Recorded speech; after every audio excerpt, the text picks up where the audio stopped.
Subscribe करें Urdu medium channel को और बेल आइकन को दबाएं।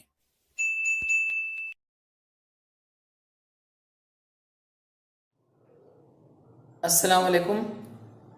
आज के लेक्चर में हम 10वीं जमात हिस्ट्री के चैप्टर नंबर 8 सबक नंबर 8 सियाहत और तारीख़ इसके सवालात और जवाबात की किताब में निशानदेही करेंगे और जवाबात को समझेंगे। तो आइए मश्क की तरफ चलते हैं। काफ़ी बड़ा सबक है ये, तो ध्यान से आप निशानदेही कीजिएगा। सबसे पहले है दर्ज झैल में से मुनासिब मुतबादिल चुनकर बयान को मुकम्मल कीजिए। पहला, कुक ने डैश बेचने की एजेंसी का कारोबार शुरू किया।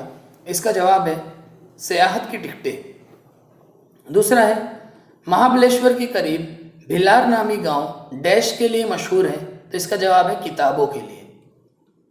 उसके बाद बा है झैल में से गलत जोड़ी पहचान कर लिखिए। तो इसमें गलत जोड़ी ताडोबा है जिसका गुफा लिखा हुआ है। फिर है सवाल नंबर 2, दिए हुए बयानात की वजूहात के साथ वजाहत कीजिए। पहला है दौरे हाजिर में गैर मुल्की सफ़र की शरह में इजाफा हुआ है। इसका जवाब है सफ़ा नंबर 53 पेज नंबर 53 पर चलते हैं। दूसरे का पहला, देखिए यहाँ से जो पैराग्राफ है ये पैराग्राफ आपको लिखना है। आबी जहाज़, हवाई जहाज़ और रेलवे की वजह से बैनुल अक़वामी सियाहत पहले से ज़्यादा आसान हो गई है। यानी हवाई जहाज़ आ गए हैं, आबी जहाज़ हैं, रेल हैं, तो बैनुल अक़वामी सियाहत आसान हो गई है। आबी जहाज़ों के ज़रिए समुंदरी साहिलों पर वाक़ ममालिक जोड़ दिए गए हैं। रेलवे की पटरियों ने तमाम यूरोप को जोड़ दिया है। हवाई जहाज़ की वजह से दुनिया करीब तरीन हो गई है। माशी वसअत के बाद भारत से गैर ममालिक जाने वालों की और गैर ममालिक से भारत आने वालों की तादाद में भी इजाफा हो गया है। मतलब इंडिया आने वाले और इंडिया से बाहर जाने वाले दोनों की तादाद भी बढ़ गई है। आला तालीम, तफरी यानी घूमना फिरना, मकामात की सैर, पेशा वाराना काम जैसे कि मीटिंगें या कॉन्फ्रेंसेस वगैरह, फिल्म साजी जैसे कामों के लिए मुल्की और गैर मुल्की सियाहत का तनासुब बढ़ गया है। तो यहाँ तक आप सेकंड के फर्स्ट का आंसर लिखेंगे। आइए सेकंड के सेकंड को देखते हैं क्या है। यहाँ पे अगला सवाल है, अपनी कुदरती और तहजीबी विरसे का तहफ़्फ़ुज़ हमें खुद करना चाहिए। इसका जवाब है सफ़ा नंबर 56 पर। तो आइए सफ़ा नंबर 56 पेज नंबर 56 पर चलते हैं। देखिए इसका जवाब आप यहाँ से लिखेंगे। दुनिया भर के सियाह आलमी विरसे के हामिल मकामात की सैर की ख्वाहिश अपने दिल में रखते हैं। दुनिया भर के घूमने वाले लोग जो आलमी विरसे हैं, वर्ल्ड हेरिटेज कहते हैं इंग्लिश में, वहाँ घूमने की तमन्ना सबको होती है। आलमी विरसे के मकामात देखने के लिए हज़ारों गैर मुल्की हमारे मुल्क में आते हैं। फॉरेनर्स भी बहुत सारे हमारे देश में मुल्क में आते हैं। आलमी विरसे के मकामात में हमारे मुल्क से किसी तारीख़ी मकाम का इंतखाब हो जाने पर हम बहुत खुश हो जाते हैं। हमें जब पता चलता है कि हमारे मुल्क से भी कोई जगह है, कोई तारीख़ी मुकाम है जो आलमी विरसे में आया है, तो हम बहुत खुश हो जाते हैं। लेकिन जब हम सैर व तफरी के इरादे से इस मकाम को देखने जाते हैं तो हमें कैसा मंजर नज़र आता है। यानी जब हम घूमने जाते हैं तो हम वहाँ क्या देखते हैं? ऐसे मकामात यानी इमारतों के अतराफ व इकनाफ में यानी आसपास के इलाकों में सियाह खरिया, आसपास की दीवारों में या इस मकामात के अतराफ में सियाह खरिया मतलब काले रंग के चौक और कोयलों से अपने नाम लिखते हैं, तस्वीर बनाते हैं, तस्वीरें वगैरह बनाते हैं।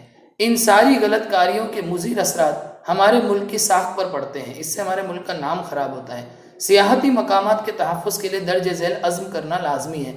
इसलिए हमें कुछ कसम खानी है जिससे हम सियाहती मकामात के तहफ़्फ़ुज़ करेंगे। जिसमें पहली कसम है, मैं सियाहती मकामात की सफाई का ख्याल रखूँगा या रखूँगी, गंदगी नहीं करूँगा या करूँगी, और दूसरा किसी भी तारीख़ी इमारत को ख़राब नहीं करूँगा या करूँगी।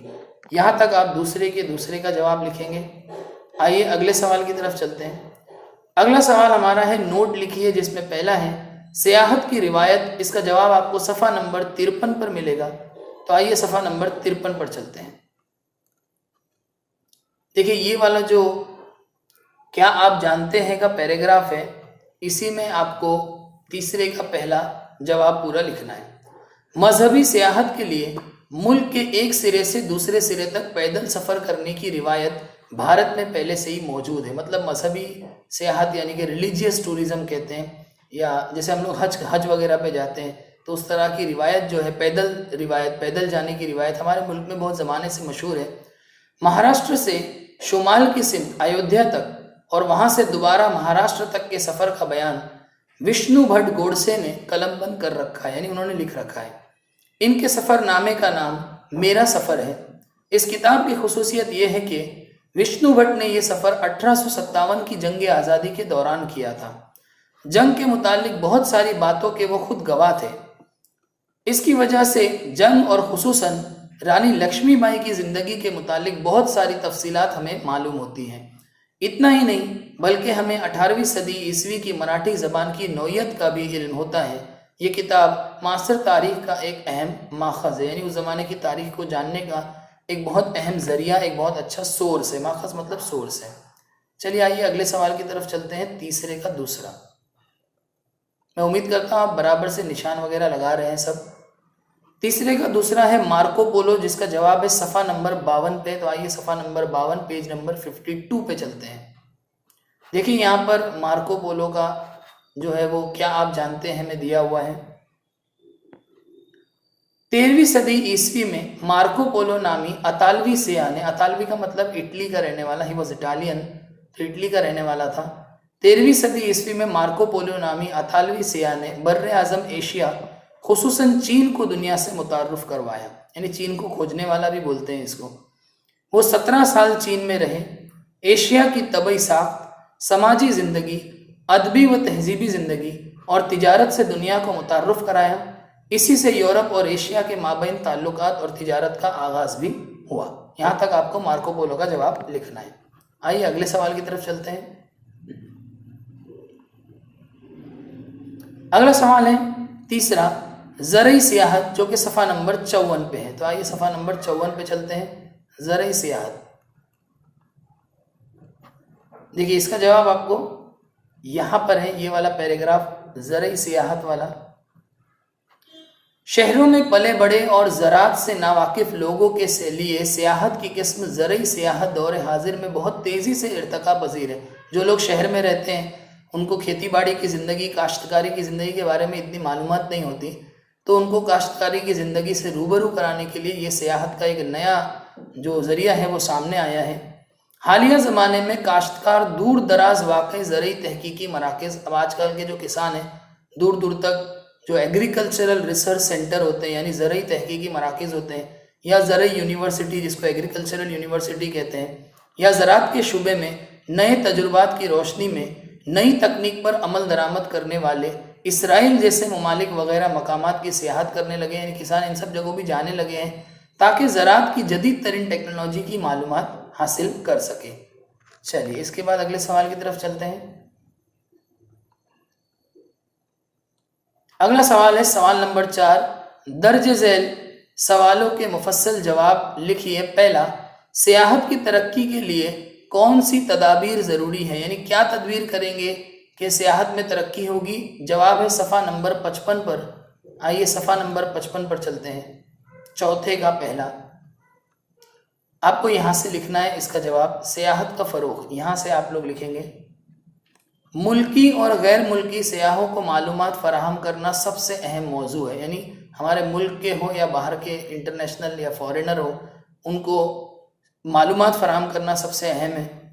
پھر یہاں سے سیاحوں کی نقل و حمل اور تحفظ، یعنی ٹریولنگ وغیرہ، سفر کی سہولیات، سفر میں ان کو آرام، معیاری قیام گاہوں کا انتظام، ان کے ٹھہرنے کا انتظام، سفر میں طہارت خانوں کی سہولیات، ٹوائلٹ وغیرہ کا انتظام وغیرہ کو سیاحت میں ترجیح دینا ضروری ہے۔ معذور سیاحوں کی ضروریات پر بھی خصوصی توجہ کی، جو معذور ہے، ہینڈی کیپ ٹورسٹ ہوتے ہیں، ان پہ بھی دھیان دینا ضروری ہے۔ پھر یہاں سے لکھیے، یہ جو آپ ریڈ بریکٹ میں دیکھ رہے ہیں، تاریخی ورثے کی بقا کے لیے احتیاط برتنا ضروری ہوتا ہے۔ پھر اس کے بعد یہ والا پوائنٹ، بین الاقوامی یعنی انٹرنیشنل اہمیت کی حامل زبانوں میں معلوماتی کتابیں، گائیڈ بک، نقشے، تاریخی کتابیں مہیا کرانا ضروری ہوتا ہے۔ یہ آپ کا چوتھے کا پہلا جواب ہوا۔ آئیے چوتھے کا دوسرا سوال یہاں پر دیکھیے، سیاحت کے کاروبار سے مقامی روزگار میں کس طرح اضافہ ہوتا ہے؟ صفحہ نمبر 56 پہ۔ بچوں اس کا جواب جو ہے وہ اصل میں جو سوال نمبر 6 کا پہلا سوال ہے مفصل جواب کا، सियाहत से मुतालिक पेशा वाराना शुबों की वजाहत कीजिए। इस जवाब के अंदर चौथे के दूसरे का जवाब भी शामिल है, इसलिए मैं आपको ये बड़ा जवाब बताता हूँ ताकि इस जवाब में दोनों जवाब कवर हो जाए। सफ़ा नंबर 56 पे छठे का पहला और चौथे का दूसरा। देखिए यहाँ से हम लिखेंगे छठे का पहला, तो ये छठे का पहला यहाँ से लेकर जो है वो यहाँ तक आप लोगों को लिखना है। देखिए यहाँ तक, और चौथे का दूसरा जो है वो यहाँ पर ख़त्म हो रहा है और वो शुरू हो रहा है आपका यहाँ से। तो मैं आपको यहाँ से लेके आखिर तक पूरा बताता हूँ ताकि इसमें ये जवाब और ये जवाब दोनों आ जाए। तो सियाहत सबसे ज़्यादा रोज़गार के मौके फराहम करने वाली सनत है, सबसे ज़्यादा एम्प्लॉयमेंट अपॉर्चुनिटीज़, नौकरियाँ, जॉब इसी में मिलती है। अगर हम पेशा वाराना नुक्ते नज़र से इस तरफ तवज्जो दें तो ये एक मुस्तकिल रोज़गार है, मतलब इसमें हमेशा काम है, घूमना फिरना कभी बंद नहीं होगा, तो इसमें जॉब के मौके बहुत सारे हैं। इस शुबे में इख्तराई तजुर्बात करने के वाफर वाक़े, मतलब इनोवेटिव, इख्तराई मतलब कुछ नए नए तजुर्बे आप हमेशा कर सकते हैं। अब यहाँ पे छठे का 1 कंटिन्यू हुआ है और चौथे का दूसरा यहाँ से शुरू हो रहा है, तो जब आप चौथे के दूसरे का जवाब लिखेंगे तो वो यहाँ से लिखेंगे। सियाहत की वजह से बहुत सारे लोगों को रोज़गार के मौके पैदा होते हैं। गैर मुल्की सियाह के हवाई अड्डे पर कदम रखने से पहले ही वो सियाहत वाले मुल्क की आमदनी का जरिया बन जाते हैं। अभी तो फॉरेन टूरिस्ट आपके मुल्क में आते भी नहीं है, फिर भी हमारे मुल्क की जो इनकम है वो बनना शुरू हो जाती है, हम पैसा कमाना शुरू कर देते हैं। वो जो वीज़ा फ़ीस अदा करता है, इससे अपने मुल्क को महसूल हासिल होता है, मतलब हमको रेवेन्यू मिलता है, टैक्स मिलता है। फिर सफ़र खर्च, होटल में क़याम व ताम, गाइड की मदद लेना, अखबारात हवाला जाती वसाइल ख़रीदना, यादगार के तौर पर मकामी अशिया ख़रीदना वगैरह, सियाह अपने घर लौटने तक इन सब तरीक़ों से मुल्क की आमदनी का ज़रिया बना रहता है। ये सब चीज़ें वो करता है, हमारा मुल्क पैसा कमाते रहता है। सियाहती मराकज़ के अतराफ तिजारती मंडियों को फ़रोग मिलता है। अब जो घूमने फिरने की जगह होती है उसके आसपास तिजारती मंडियाँ जो होती है उनको भी बढ़ावा मिलता है। वहाँ दस्तकारी यानी कि जो लोग हाथों से कोई चीज़ बनाते हैं और घरेलू सनतों को फ़रोग हासिल होता है। यहाँ तैयार करदा अशिया की ख़रीदो फ़रोख्त में इजाफा होता है, मसलन मकामी खाने, दस्तकारी की अशिया वगैरह सियाह बड़ी दिलचस्पी से ख़रीदते हैं, जिसकी वजह से मकामी रोज़गार में भी इजाफा होता है। तो ये चौथे का दूसरा और छठे का पहला जो है वो मुकम्मल हुआ। आइए चौथे का तीसरा देखते हैं क्या है। चौथे का तीसरा सवाल है, सियाहत के नुक्ते नज़र से आप अपने अतराफ़ के माहौल को किस तरह फ़रोग देंगे। तो इसके लिए मैंने यहाँ पे लिख के रखा है जवाब, जो आप लिख सकते हैं। हम मंदरजा झैल चीज़ें कर सकते हैं। नंबर 1, अगर हमारा गांव या कस्बा विरसे के मुकाम के करीब है तो हमें अच्छी ट्रांसपोर्ट सहूलियत तैयार करनी चाहिए। दूसरा, या आमदरफ की सहूलत भी आप लिख सकते हैं ट्रांसपोर्ट की जगह। दूसरा, हमें इस विरसे की जगह की सफाई को बरकरार रखना चाहिए। तीसरा, हमारे इलाके में सियाहत की तरक्की के लिए हमारे पास अच्छे होटल, ट्रैवल गाइड और मुख्तलिफ सियाहती सहूलियत होनी चाहिए। ये इसका जवाब है। चलिए उसके बाद पांचवा सवाल है, दर्ज झैल तस्वुराती नक्शे की वजाहत कीजिए। महाराष्ट्र के आलमी विरसे में शामिल सियाहती मकामात। तो आलमी विरसे के मकामात में यहाँ पे कुछ मकामात दिए हुए हैं जिसके हमें नाम लिखना है। जैसे गार है तो गार में आप लिख सकते हैं अजंता, वेरुल, घारापुरी। उसके बाद रेलवे स्टेशन है तो रेलवे स्टेशन में आप लिख सकते हैं CST। फिर मामन है, मामन जिसको हम लोग इंग्लिश में कहते हैं सेंचुरी, जहाँ पे बर्ड्स को या एनिमल्स की तहफ़्फ़ुज़गाह जहाँ उनको रखा जाता है। तो मामन में डीजापुर और ताडोबा आप लिख सकते हैं। और कुदरती विरसे में आप नाम लिख सकते हैं ताजमहल या जंतर मंतर का। अगला सवाल नंबर 6 है, दर्ज झैल सवालों के मुफस्सल जवाब लिखिए, जिसमें मैंने आपको पहला समझा दिया है। और दूसरा है, सियाहत की कोई 3 किस्मों की वजाहत कीजिए। सफ़ा नंबर 54 पे इसका जवाब है। अब बच्चों, हमारी बुक में वैसे तो बहुत सारी किस्में दी हुई हैं, आप उनमें से कोई भी 3 लिख सकते हैं। मुझे जो 3 आसान लगती है वो मैं आपको समझा देता हूँ, जिसपे सबसे पहले यहाँ पे है तिब्बी सियाहत। ये देखिए यहाँ से आप कोई भी 3 लिख सकते हैं। मगरिबी लोगों की राय में भारत में तिब्बी खिदमात यानी मेडिकल सर्विसेज और सहूलियात मयारी हैं, जिसकी वजह से गैर मुल्की लोग भारत आने लगे यानी इलाज कराने के लिए। भारत में वाफर मिकदार में शमसी रोशनी मैसर होती है, जिससे फ़ायदा हासिल करने के लिए दुनिया भर से लोग भारत आते हैं। योगा की तालीम और आयुर्वेदिक मुआलजे के लिए भी गैर मुल्की सियाह भारत आते हैं, योगा सीखने के लिए या आयुर्वेदिक थेरेपीज़, मुआलजे का मतलब होता है थेरेपी वगैरह सीखने के लिए भी लोग भारत आते हैं। फिर दूसरे में ये ज़रई सियाहत है जो मैंने आपको समझा दिया है, तो ये 2 हो गई। और तीसरा ये खेल सियाहत मुझे आसान लगता है तो वो भी लिख सकते हैं। 20वीं सदी में खेल सियाहत को फ़रोग़ हासिल हुआ है। आलमी सतह पर ओलंपिक, विम्बलडन और शतरंज के आलमी मुकाबले, फिर बैनुल-अक़वामी क्रिकेट मुकाबले इंटरनेशनल क्रिकेट कंपटीशन के अलावा मुल्की सतह पर हिमालय कार रैली और महाराष्ट्र में रियासती सतह पर केसरी कुश्ती के मुकाबले होते हैं। इस तरह के मुकाबले देखने के लिए सफ़र करने को खेल सियाहत कहा जाता है। मतलब जब खेल देखने के लिए कोई सफ़र करता है तो वो खेल सियाहत कहलाता है। तो इसी के साथ बच्चों इस सबक के तमाम सवालात और जवाबात की निशानदेही मुकम्मल हुई और मैंने सारे जवाबात भी आपको एक्सप्लेन कर दिए हैं। मैं उम्मीद करता हूँ ये सारे जवाबात आपको अच्छे से समझ में आए होंगे। और अगर आपको मेरे वीडियोज़ अच्छे लगते हैं तो प्लीज़ इसको लाइक कीजिए, उर्दू मीडियम के बच्चों में ज़्यादा से ज़्यादा इसको शेयर कीजिए। कोई डाउट है तो उसको कमेंट कीजिए, मैं इंशाल्लाह ज़रूर आपको जवाब देने की कोशिश करूँगा। और मेरे चैनल के साथ जुड़े रहने के लिए चैनल को सब्सक्राइब कीजिए। बहुत बहुत शुक्रिया।